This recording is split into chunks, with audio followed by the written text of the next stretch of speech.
راپۆرتێکی سکرتێری گشتی نەتەوە گرتوەکان لەسەر داعش دزەی پێدەکرێت و بەپێی راپۆرتەکە مەترسیەکانی داعش لەسەر جیهان بەردەوامە و کۆتایی نەهاتووە. ئەنتۆنیۆ گۆتیرێس سکرتێری گشتی نەتەوە گرتوەکان راپۆرتێکی تایبەتی پێشکەشی ئەنجومەنی یاساییی نێودەوڵەتی کردووە، بەڵام ئاژانسی ئانادۆڵی تورکی راپۆرتەکەی دزە پێ کردو و بڵاوی کردوێتەوە. لەو راپۆرتەی سکرتێری گشتی نەتەوە گرتوەکان ئاشکرای کردووە داعش هێشتا سەرچاوی دارایی بەهێزی هەیە و خاوەنی زیاتر لە 30 بۆ 50 ملیۆن دۆلارە.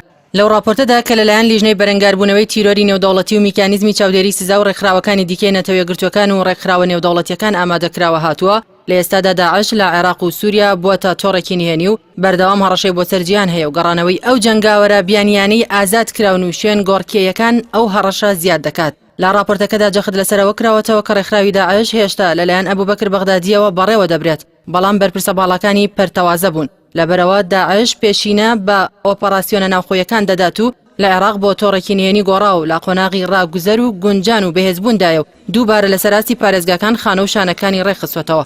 هەروەها لە راپۆرتەکەدا باز لەوە کراوە ئەو چەکدارانەی ڕێکخراوەکە کە لە سووریاوە ڕوودەکەنە عێراق دەخرێنە سەر تۆڕی ڕێکخراوەکە لە وڵاتە و چاوەڕوان دەکرێت لە سووریاش داعش لەلایەن ژمارەیەک وڵاتەوە بکرێتە پێکاتێکی هاوشێوەی تۆڕەکەی عێراق.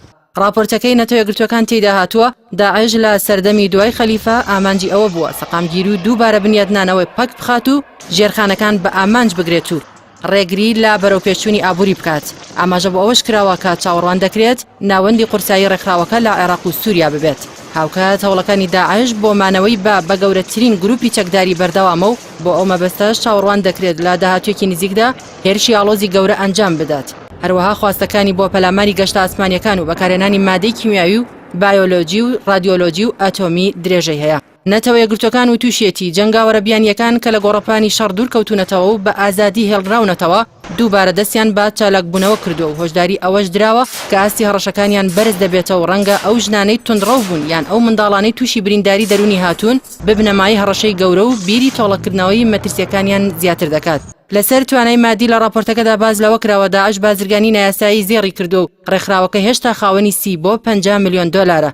ئەمە بەدەر لەوەی لەو ناوچانەی کە لە سووریا و عێراق کۆنتڕۆلی کردوون داعش 14 بۆ 18 هزار جەنگاوەری هەیە کە 3000یان بیانین و مەزەندە دەکرێت لە عێراق نزیکەی 3000 چەکداری داعش چالاک بن. راپۆرتەکەی نەتەوە یەکگرتوەکان لە کاتێکدایە کە ویلایەتە یەکگرتوەکانی ئەمریکا بڕیاری کشانەوەی هێزەکانی لا سووریا داوە. ئەمەش گومانەکان بۆ بوونی ویستێکی ڕۆژئاوایی لە دووبارە دروستکردنەوەی داعش یان ڕێکخراوێکی هاوشێوە بۆ دژایەتیکردنی رووسیا و ئێران و تورکیا و ئاڵۆزکردنی بارودۆخی ڕۆژهەڵاتی ناوەڕاست زیاد دەکات.